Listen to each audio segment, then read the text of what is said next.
Sometimes when we talk about politics and government, people run for the doors, and we don't like that.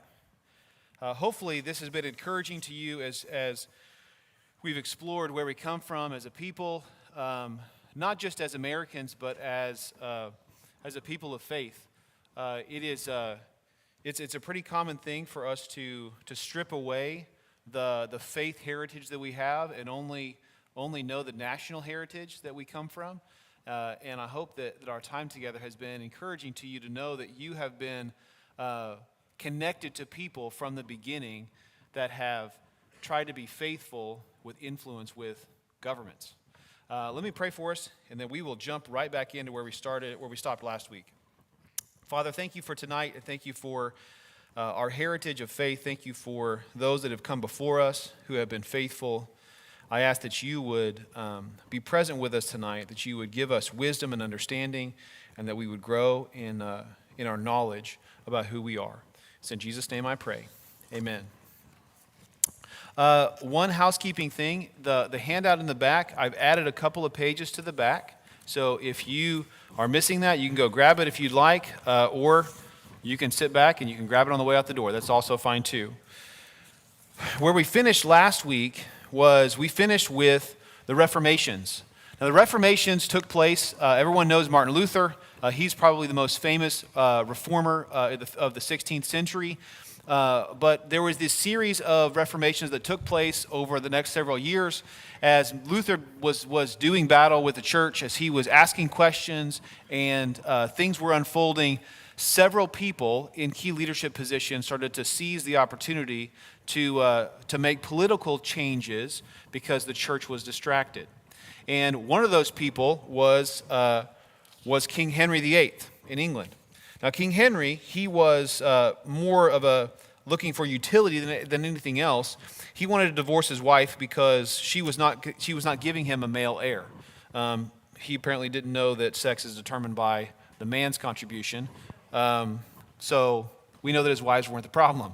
But he divorced several of his wives. He put several of them to death to free himself from marriages. But he used the opportunity of the Reformation to break away from the Catholic Church, from the United Catholic Church, and start the Church of England, which is also known as the Anglican Church. If you are from the Anglican tradition, or if you're unfamiliar, basically you take everything that's Catholic and you rebrand it and you change it to where it looks like it's Catholic, but it just has a different name. So he moved the seat of power away from Rome and the Pope, and he established the office of the arch. Oh, dang it! It's from Canterbury. My brain's not working. Forgive me. But anyway, Henry dies, and then his daughter Mary takes over. Mary is a staunch Catholic. She does not like what her father has done, and so she decides she wants to pull everybody back to Catholicism, and she begins to tighten the reins around the people of England, and she begins to imprison Protestants. She begins to persecute them, putting them to death. Around this time, this period, well, I guess about 150 years before this, a man named John Wycliffe did something that was incredibly offensive. He translated the Bible into English, and as we've talked about before, anytime that the Bible gets in the hands of common people, things change because the Bible is the most powerful force in the universe. And so we start to see the intelligentsia break away from the traditional power structure of the church, and we're starting to see Bibles pop up in different languages around the same time. Well, Mary, in her passion for the church, her zeal for the church, she develops a nickname. They call her Bloody Mary because she is persecuting the church so well. And they've even named a drink after her, apparently. But Mary, after she dies, she only reigns for 5 years. Then her sister, Elizabeth, takes over. She takes a more moderate position, and she decides we're going to take a middle of the road, and hopefully we can have peace. One of the things that Elizabeth does to try to garner peace is she decides she's going to get rid of these Protestants and she's going to give them an opportunity to go elsewhere. So she invites them to get on ships, and they need to populate the colonies in the New World. At this point, We're about 60 years into the discovery of the New World after Columbus discovered it in the late 15th century. And so she packs up a lot of these Protestants and she sends them to what would soon be called America. And so those pilgrims, they land. We've got a picture of the Mayflower group. So just as a point of just a personal privilege for me, the gentleman sitting there with the large collar, that's a man named William Brewster. It doesn't make any difference to you, but he's one of my ancestors. And I think that's just the coolest thing ever, that half of my family was on the Mayflower, the other half, the Cherokee half, was waiting for them when they got here. I think that's kind of fun. But the Reformation kind of sparked this idea. So you got to be thinking about these Protestants are coming to the New World within the context of the Reformation. So they've experienced what it looks like to have a Catholic government and to have a Protestant government. And they can see how this all unfolds. So they're bringing with them this idea and this distaste for government interfering with religion or government using religion as a leveraging point to manipulate people and to do what they want. Okay, so this is the context of where our journey begins in America. So it's a pretty common thing for people to say that the early colonies in America, they all agreed, and that is not true at all. Not true by any stretch of the imagination. In your handout, I've listed for you the 13 colonies that settled between 1648 and 1789. You can see that there's a diversity of denominational backgrounds here. Virginia was Anglican or Church of England. New York was the same. Massachusetts was Congregational. Maryland was Church of England as well. Delaware did not have an official denomination. Connecticut and New Hampshire were Congregational. Rhode Island did not have one. Georgia did not have one. Church of England settled in North and South Carolina. Pennsylvania did not have one, and neither did New Jersey. Most of these colonies, they felt so strongly about the moral compass of their community that they began to write restrictions in their governing documents about who could serve in government. So, for instance, if you were in New York, for instance, and you were a Baptist, they wrote their constitution and their governing documents for their community to where you had to be from the Church of England in order to serve in government. So the idea that you might have had planted in your mind about these pilgrims with big buckles on their hats and big white stockings, and they're all standing in agreement about religious liberty, that is not the case. People are still being persecuted in the colonies because they differ in fundamental beliefs. So we need to take that and we need to understand that's the context of where we are. But not everybody was fine with this status quo. In 1630, a man named Roger Williams, he was a pastor in Massachusetts, he was concerned that these new colonies, they were going to take some of the same self-destructive powers that the state-sponsored churches in Europe had done. And so he issued a response, and he wrote this. He said that he called for a hedge or a wall of separation between the garden of the church and the wilderness of the world. So this is way before Thomas Jefferson writes his letter about the separation between church and state. So the reason why this is significant is because Roger Williams understood that it wasn't that the state needed to be protected from religion. He said religion needs to be protected from the state. We need to make sure that we don't give civic powers to the church and we don't give church powers to the state. We got to make sure that we keep this thing separate because we've seen what this can do. We're just off the heels of Bloody Mary sacrificing all these Protestants. We don't need to recreate that here in the United States. And as a result, he was railroaded and he was banished to Rhode Island. And he established what would now be called the state of Rhode Island there. So as these colonies, they started to come together, they began to realize that one thing that they all had in common was they did not want another state or the federal government to dictate elements of their faith. You know, what's interesting, this is an interesting side, this is from Meacham's book in your resources, that when they gathered for the First Continental Congress to even talk about independence, I can't remember, I think it was somebody had asked a Baptist to pray, and the Anglicans got put out because obviously Baptists pray to a pagan god because it's not the true God, and so they got up and left. They said, we can't have a pagan praying to a pagan god to start this meeting. And we're talking about Anglicans and Baptists here. So they started the First Continental Congress without a prayer because they couldn't get along, even to get started on the same point. So when we start thinking about the United States and the birth of the United States, this is the golden era, right? We've got George Washington and Thomas Jefferson and John Adams and all these great figures from history. We got to understand this is just as diverse back then as it is today. It is just as divided as it is today. So as we move from the age of reason and revival, we move into the age of progress in the late 1700s and all the way through the mid-1900s. So the American colonies, they settle on the idea that the federal government would have tight and specific powers, and whatever power was not given would by default be given to the states.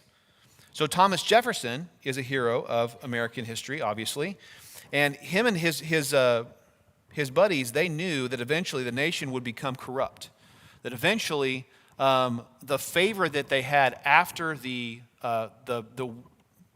successful Revolutionary War, that it would become fragmented.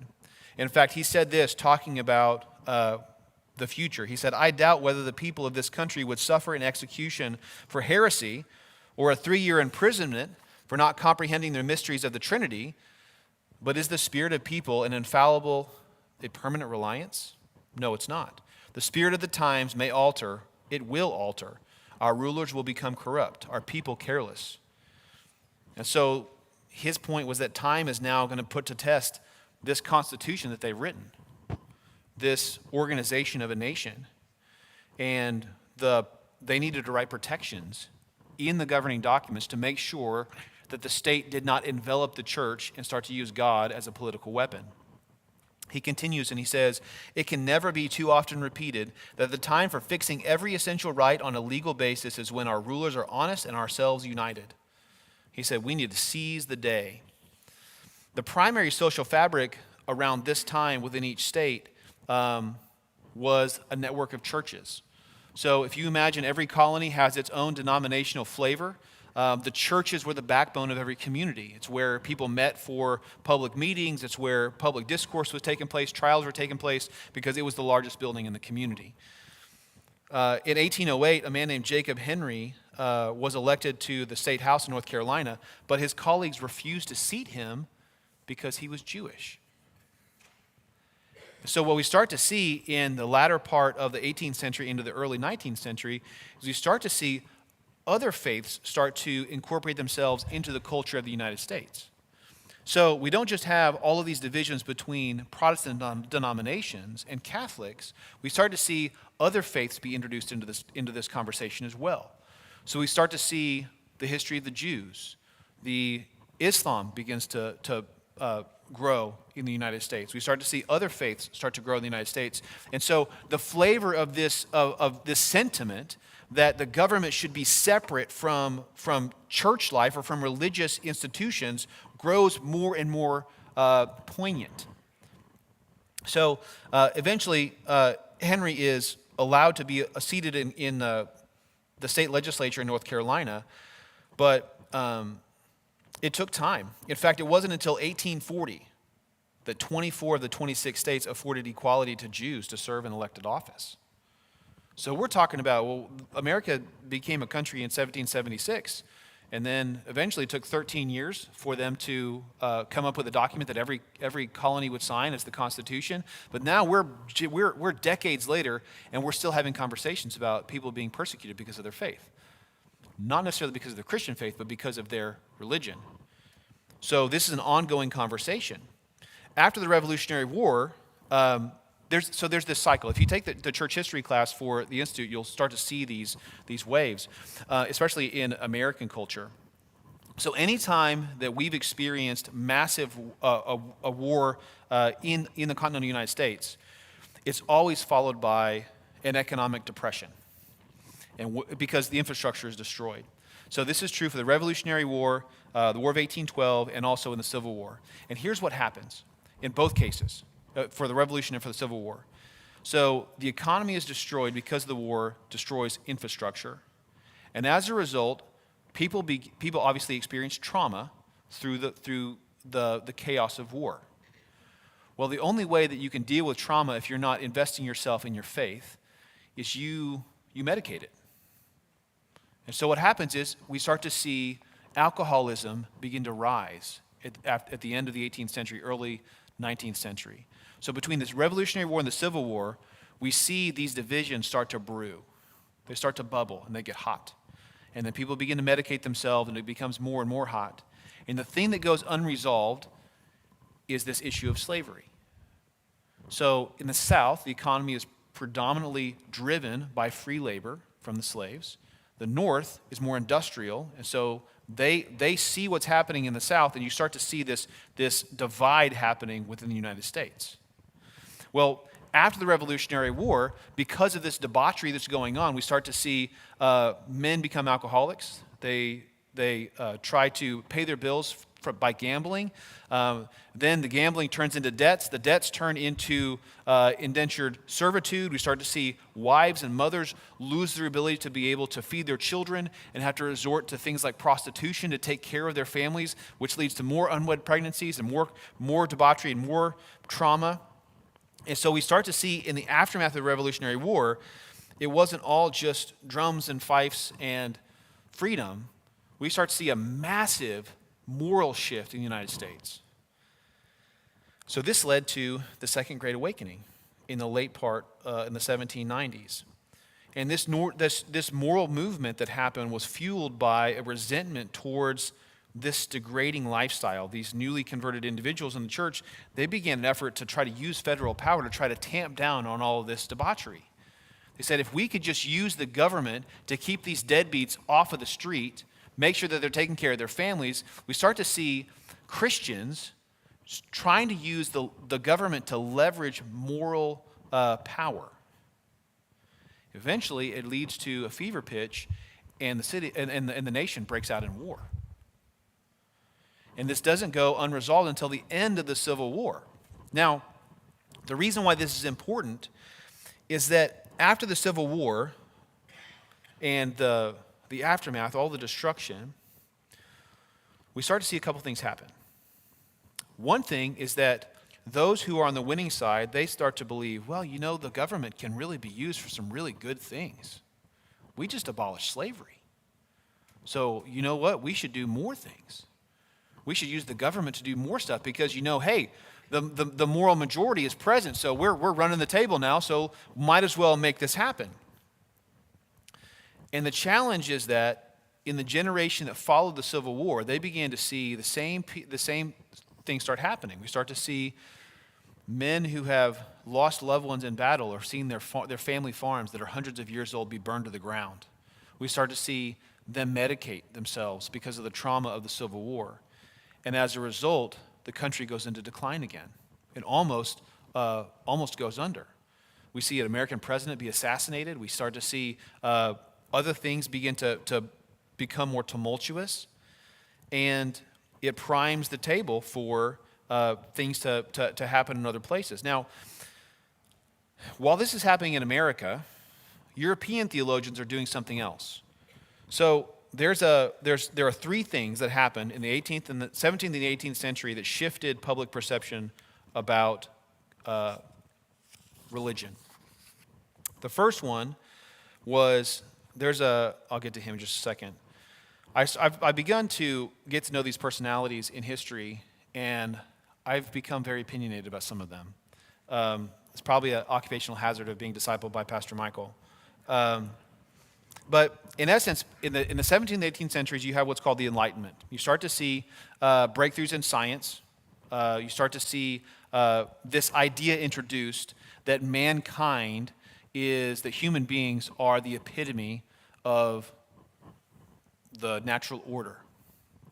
In other words, if man can do anything, why do we need God? And science becomes the God of the generation. So one of the first things that happens is you start to see theologians start to undermine the credibility of Scripture. We'll talk about that more here in just a second. That they start to say, well, you know, the Bible wasn't written by God. It was written by a bunch of Jews in exile. They've formatted it, they've edited it, and it's not really accurate. They've made it all smooth.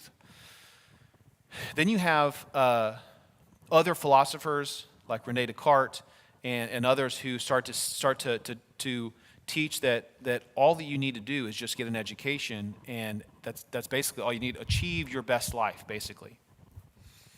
And then you have a gentleman who is a scientist who is working on a book, and he publishes it in the mid-1860s. And he begins to make some observations about how family groups and animals, they share certain characteristics, and if they're isolated in certain areas, that their characteristics change. And so his theory turns into a full-blown research document. His name was Charles Darwin, which is The Origin of Species. And since Charles Darwin, it introduced this idea that maybe, just maybe, human beings weren't created. Maybe they came from other creatures, because after all, we share 98% of the same DNA as chimpanzees. The only difference is that 2% is the difference between sending a man to the moon and throwing feces at each other when we get angry.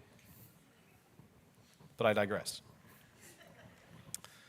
So Darwin publishes his Origin of Species. We start to see the Industrial Revolution take place in the mid-19th century. This brought massive growth to small towns and cities. We start to see towns grow in the United States. That same social infrastructure where families were stacked on top of families in these major cities, you know, it was a common thing around the turn of the 20th century for grandma, great-grandma, mom and dad, and the babies to all be in the same house. And so we're all living together. But after the Industrial Revolution, we needed to go where the work was. We weren't working in the fields anymore. We were working in factories. So we go where the factories are. So what we start to see is men leave the home, leaving the women and the children behind to go work in the factories, and then they send pay home to take care and to pay the bills. And we start to see a shift now. We start to see a shift in religion.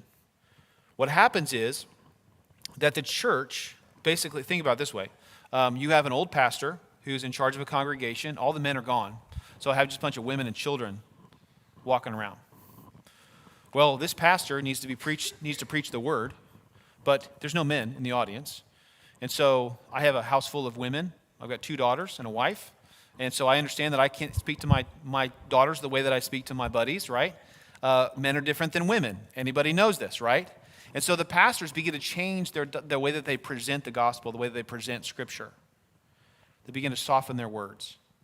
Things become a little bit more gentle, a little bit more nurturing, a little bit more fatherly. And as a result, the masculine part of the faith in our culture, in the Christian culture, begins to be separated away from the culture of the church. So in the mid-1800s, what happens is we start to see the church culture change to where now it's taking on a more feminized version of the gospel. We're going to talk more about feelings. We're going to talk more about surviving anxiety and stress. We're going to talk about dealing with the issues of life. We're not going to see a whole lot of fire and brimstone, straight talk type preaching in this time period. Things are going to start to shift and change. And as a result, the men become more and more alienated from the church. Well, these philosophers, let's talk about them for a second. This becomes a significant battlefield for Christians in the 19th century. And in fact, it continues on to today, this war against truth. You have Francis Bacon, René Descartes, David Hume, Immanuel Kant, a lot of these men you may have read in school. The man that I want to introduce you tonight is a man named Friedrich Schleiermacher. Friedrich Schleiermacher, I am convinced, has been one of the most destructive theologians in history.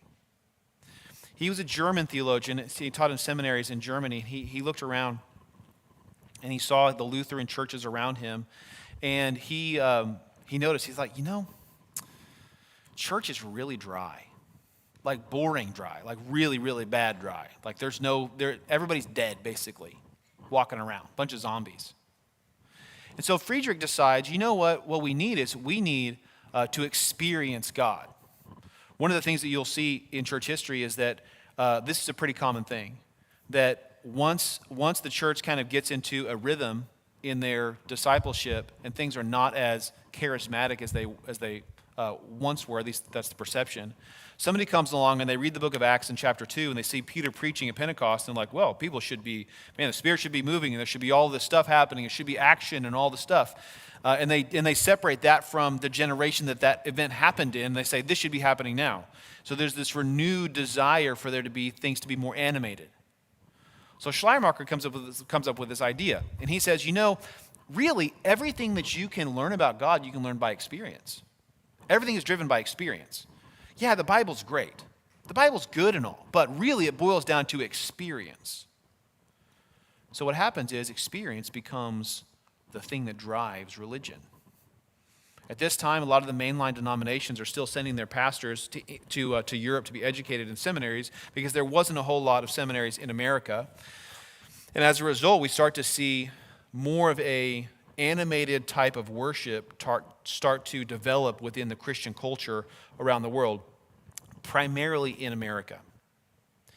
And so this leads us to the end of the 18th century, end of the 19th century, early into the 20th century, around the 1900s.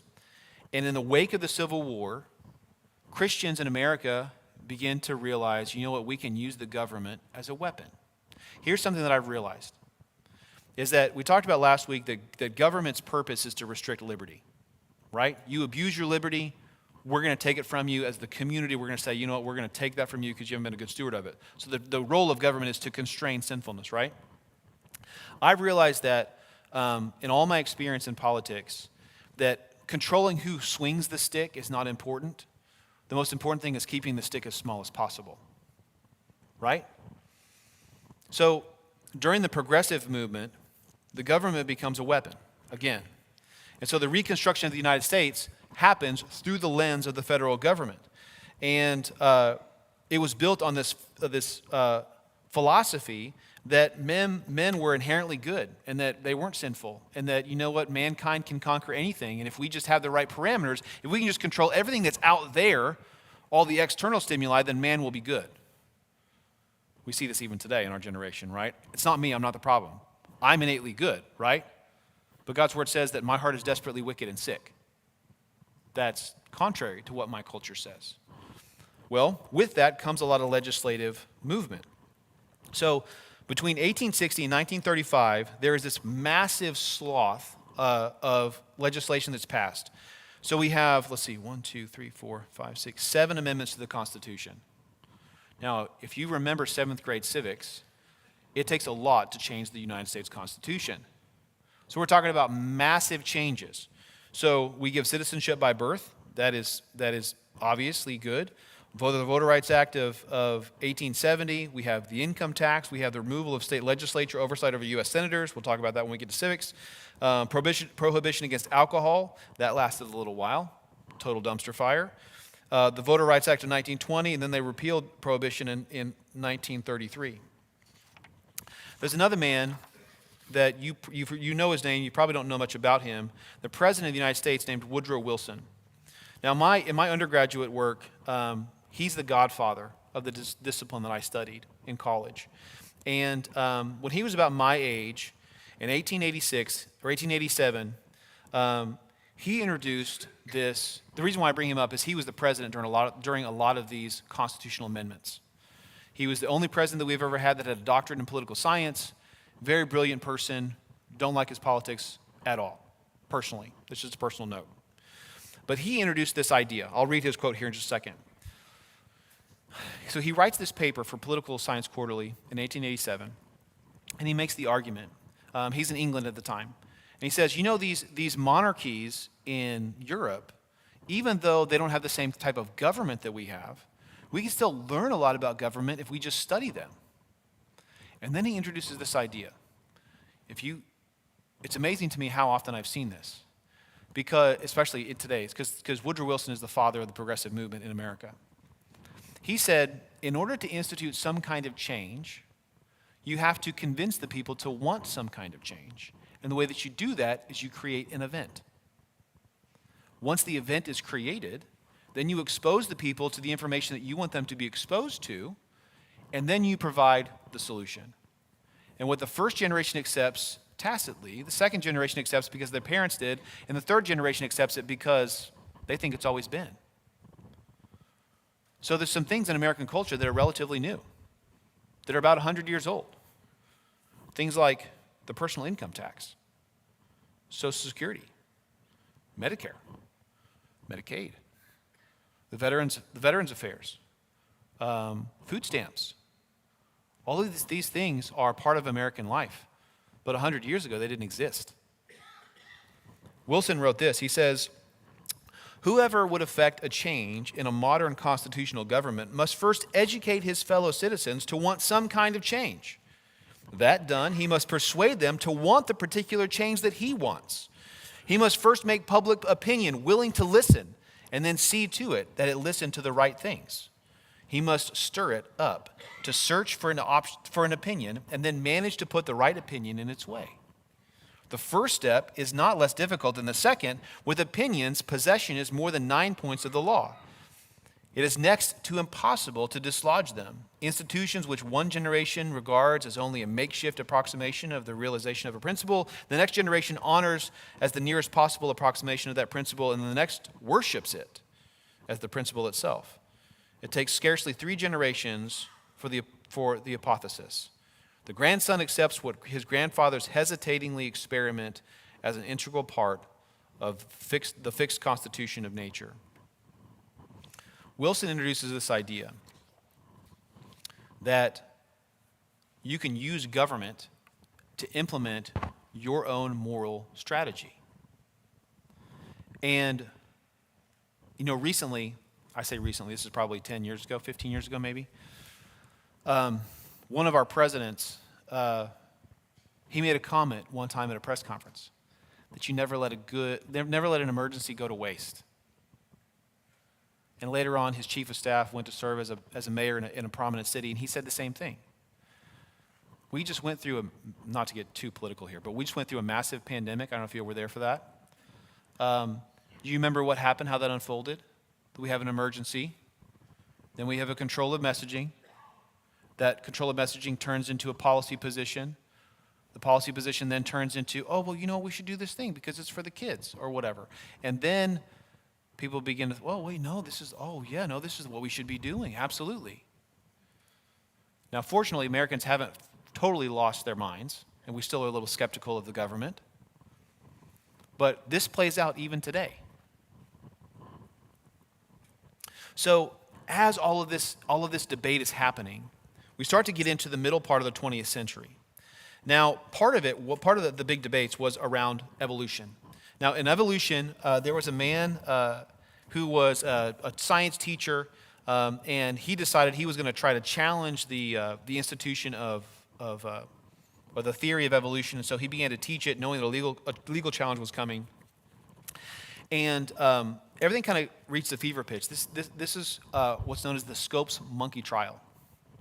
So during the Scopes monkey trial, what happened was that essentially you have one side over here, a guy named William Jennings Bryan. He's a former staff member, cabinet member for Woodrow Wilson, part of the moral majority, right? Christian, public, militant Christian political wave over here.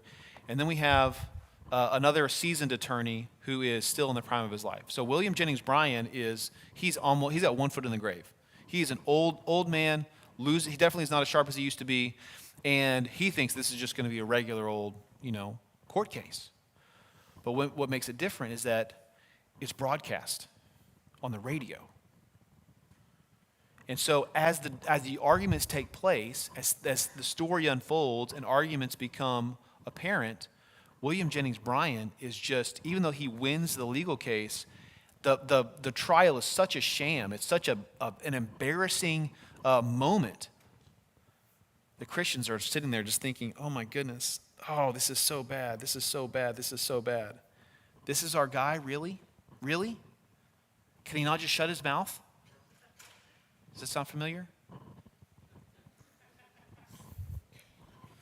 And as a result of the Scopes monkey trial, William Jennings Bryan dies not many days after the verdict. But with him really dies the public desire from Christians to participate in government. And what we start to see in the early 20th century, after the Scopes monkey trial, the church just withers.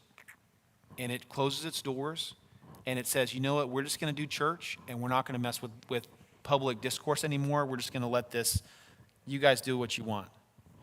And it's at this point in history that the church says goodbye to science. And says, you know what, we'll let the humanists do science because that's a humanist thing. And they do it out of their own insecurity. These are my grandparents' generation. And so what happens is we start to package it, start to make it to where, man, you know what, to have the Christian life is just to be perfect, right? We have the Beaver Cleaver generation. You know, everything's, hair's perfectly combed. Lassie always finds the Timmy in the well, like everything's resolved in 30 minutes. It's just great. It's awesome. Everything is just perfect. Or it's not. So what happens is that the church, by and large, is hiding behind closed doors for a long period of time. You won't see this really any kind of a resurgence until the Jesus movement in the 1970s and 80s. And then eventually you'll start to see people become more and more opinionated. And then finally, the moral majority, when I was a child, Newt Gingrich in the Republican Congress in the early 1990s, you start to see this conservative wave come into Washington, and it's like, okay, no, we can do this again, and so let's just get back into it, and contract with America, and yes, this is good. And then 9/11 happens in 2001, and everybody's looking around thinking, wait a second, everything has changed. And given where we've come from, people begin to ask questions. And we're going to get into civics here in just a second. But I want to point something out. I'm a millennial. Okay, I was born in 1985.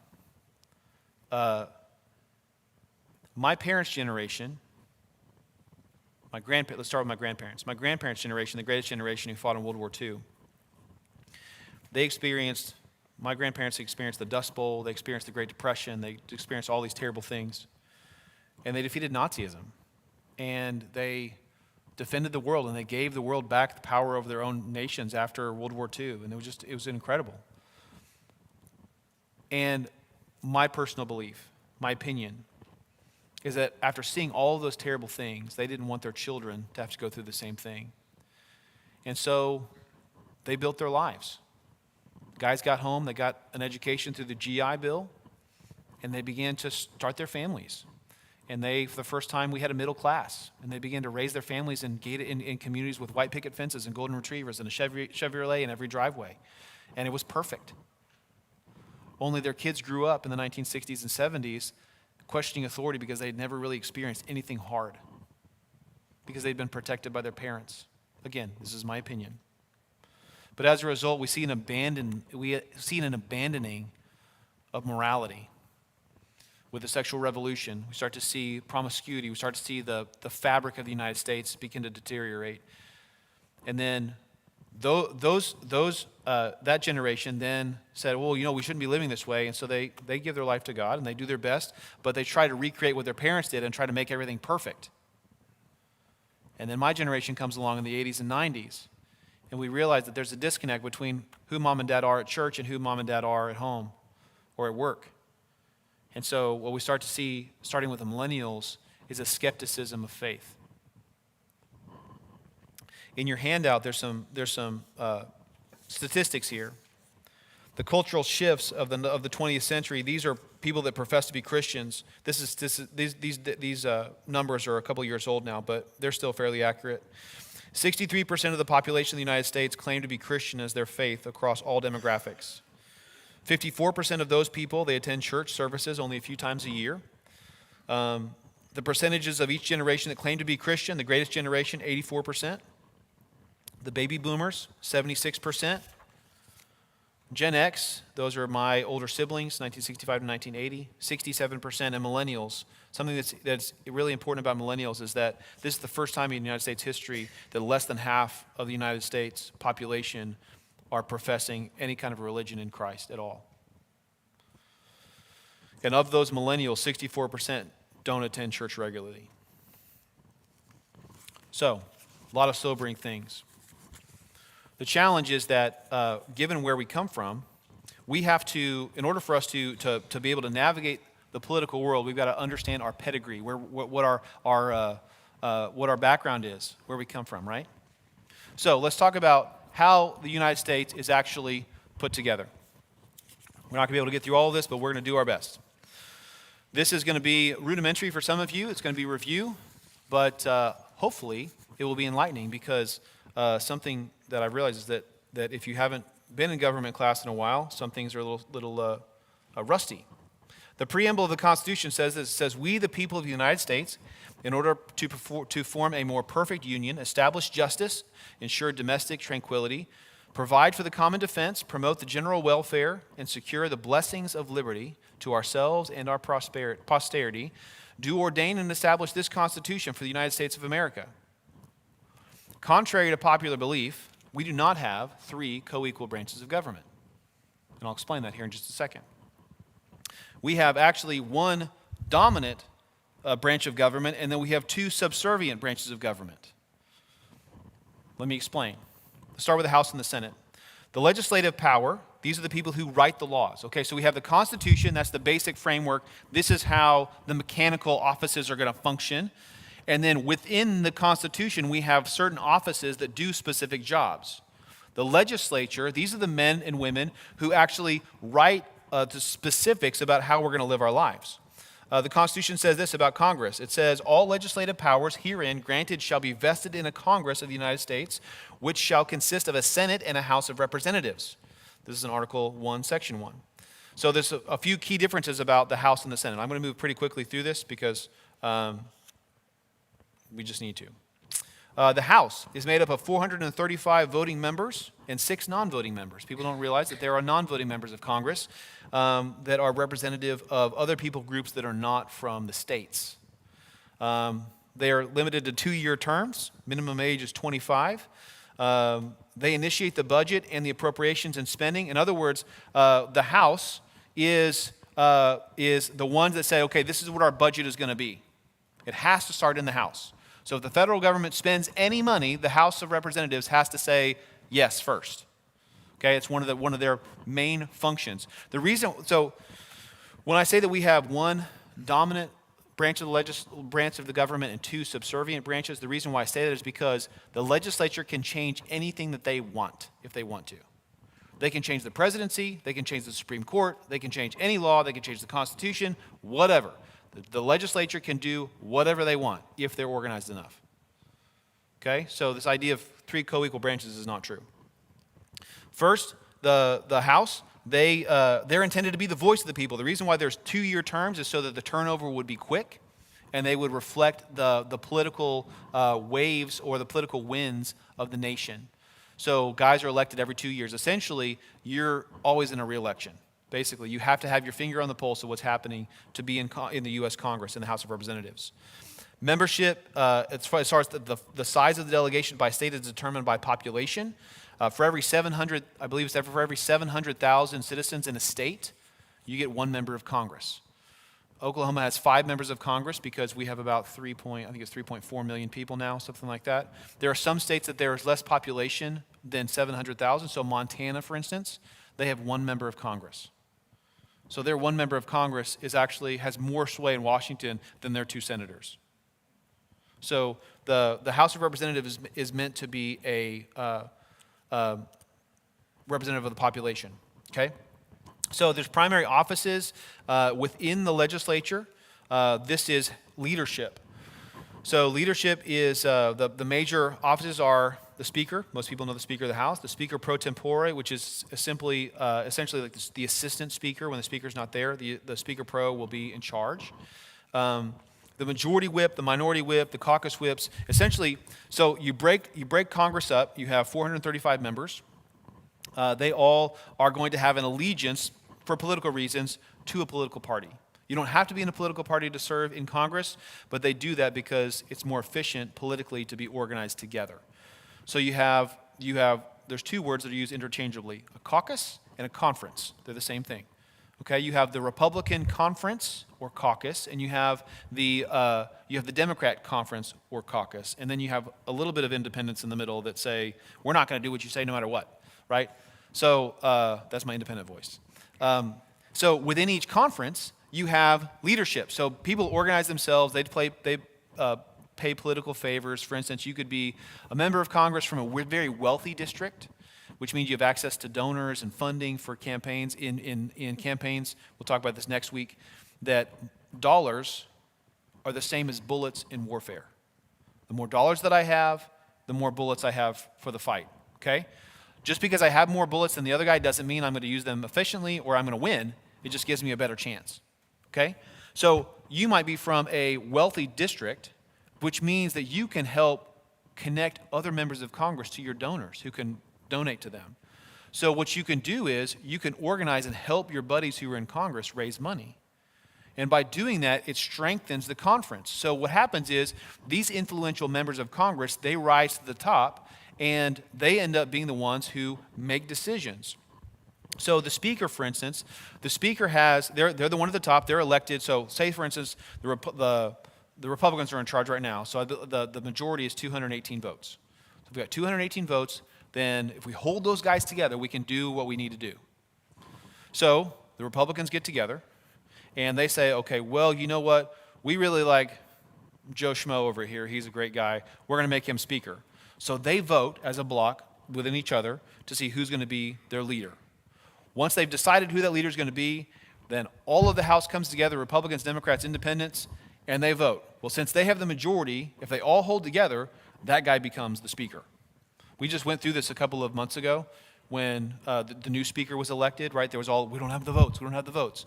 That's what was happening, is that the Republicans were trying to work out within their conference who was going to be their guy, okay?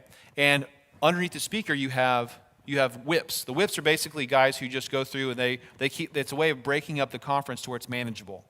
So if I'm a whip, I'm going to have a certain number of guys that I'm in charge of. I'm going to make sure, I'm going to check their temperature, where they are on this vote, making sure that they are voting in certain directions, do whatever I need to do to get them on my side.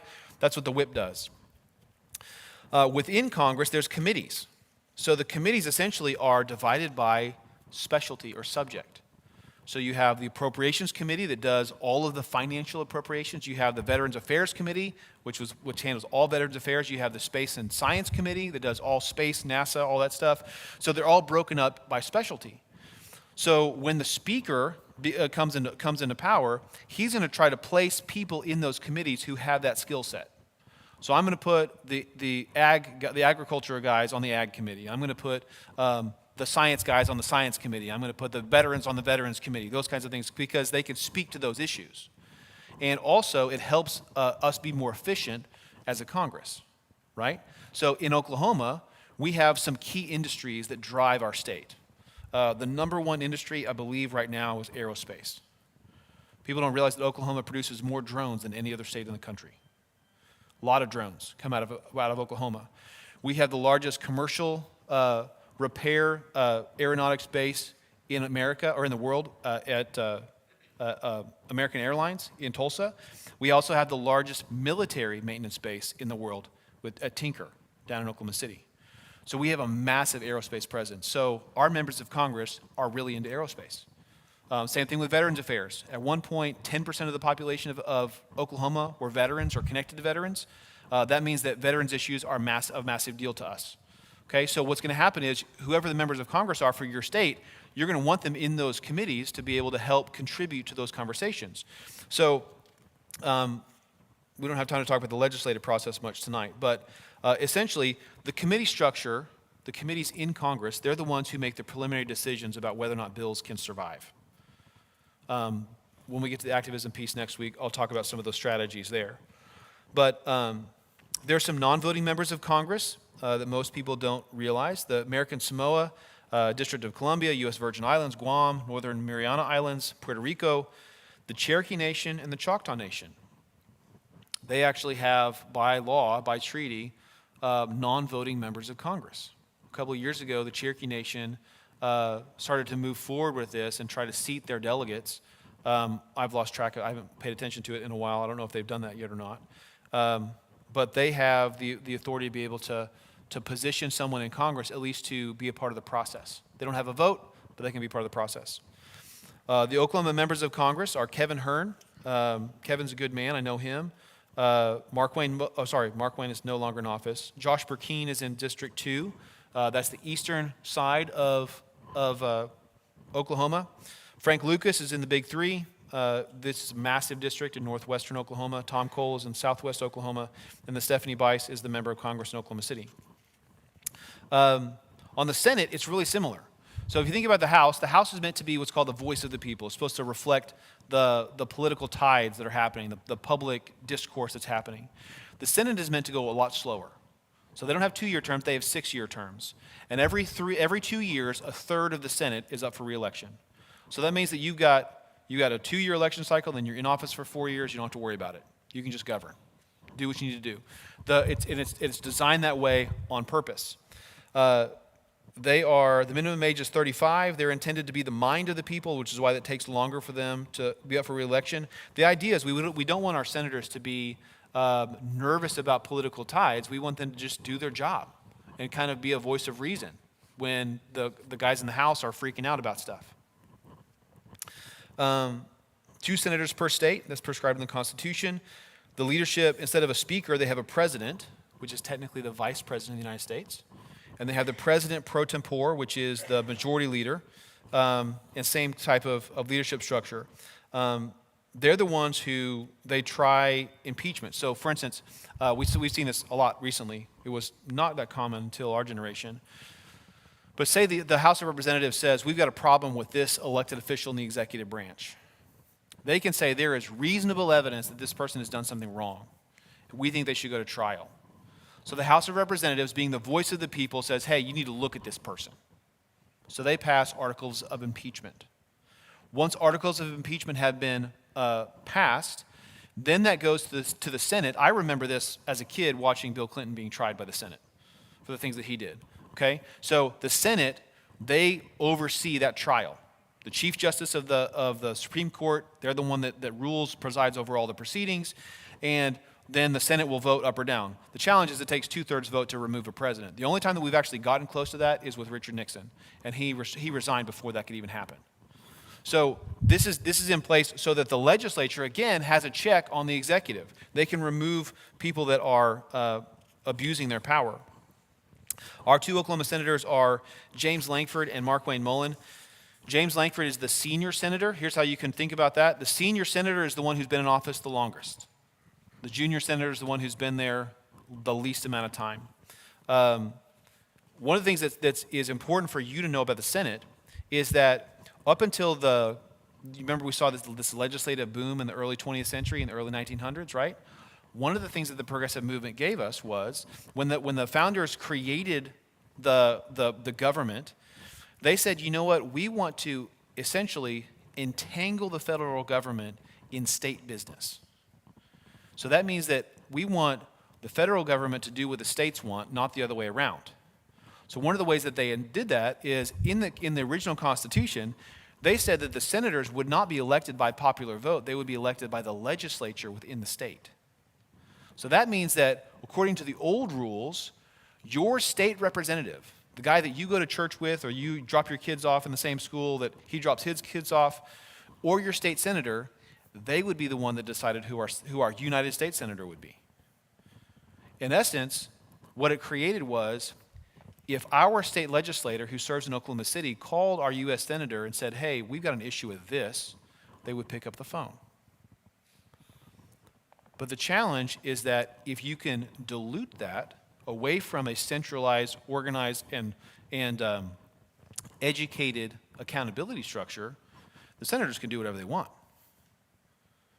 So in 1913, we passed an amendment to the United States Constitution that we said, you know what, everybody should have a voice in who their senator should be. So we started to elect our United States senators by popular vote. That's why it seems like our federal Congress and our United States senators are so distant from us, is because now it's been created that way. And we're about 100 years in. So that's why it feels like we're disconnected. It wasn't intended to be that way. Business is conducted in the same way as the House. You introduce things into legislation into a committee. The speaker then decides what committee that goes to, and then the committee gets to decide whether or not it moves forward. I'm not going to have time to get into the executive branch tonight. Now, the reason why all this is important is because since we're in an election year and we get this all the time as we watch the news and as things unfold on our television sets. It's common for politicians to say, well, I sign on to this bill, or it's in this committee, or it's in this situation, or whatever. And there's all kinds of language that they use to try to cover up their position. The reason why this is important is for us to be able to navigate what's actually on the news, we need to understand how these things work. Now, I've got a couple of dead looks on my face, dead people looking at me right now. You're like, wait, I didn't want to go to 7th grade civics. But the reason why this is important is that hopefully you can see, based on our heritage, that we have a responsibility to know how things work. We have a responsibility to engage in the process. That means that we engage in an educated way. So you may not think, well, why does this matter to me? Well, you remember the apologists that we talked about last week? People like Augustine, who wrote letters to Caesar and said, hey, I keep hearing this about Christianity, but this is how we live. This is who we are as a people of faith. And those apologists understood that, yeah, the powers that be were seeing that discourse, they were reading those arguments, but also they understood that the rest of the world was watching as well. So as we engage with the political structure, this isn't just about winning elections and putting red people or blue people into office. This is really about us understanding, and as we navigate the news, this is truth and this is not truth. As someone who used to write press releases for a living and give press packets to reporters who ran them without vetting them at all, we need to understand exactly what is going on and how things work. So I hope that you'll join me next week, because we're going to talk a little bit more about this. We're going to talk about the executive branch, but I'm actually going to get into elections next week and talk about how elections work, how the strategies work, what people do, the significance of polling and things like that, door knocking, vote counting, all that stuff. But my encouragement to you is this. Given where we have been as a people of faith, it is so important for us, as we decide who will lead our nation, to not just choose the best option that we possibly can to preserve our liberty, but we need to be a people who understand what is going on. Because the thing that hangs in the balance is the glory of God. Let me pray for you. We'll go home. Father, thank you for tonight. Thank you for our heritage again. I pray that this has been encouraging. Lord, be with us as we go home. I pray that you would be with us next week, be with Pastor as he travels and the group that's gone. Father, just watch over us as we go about our business. I pray for our nation, Lord, as we decide who our next leader is going to be. Give us humility as your people and give us wisdom to make the right decision. It's in Jesus' name I pray. Amen.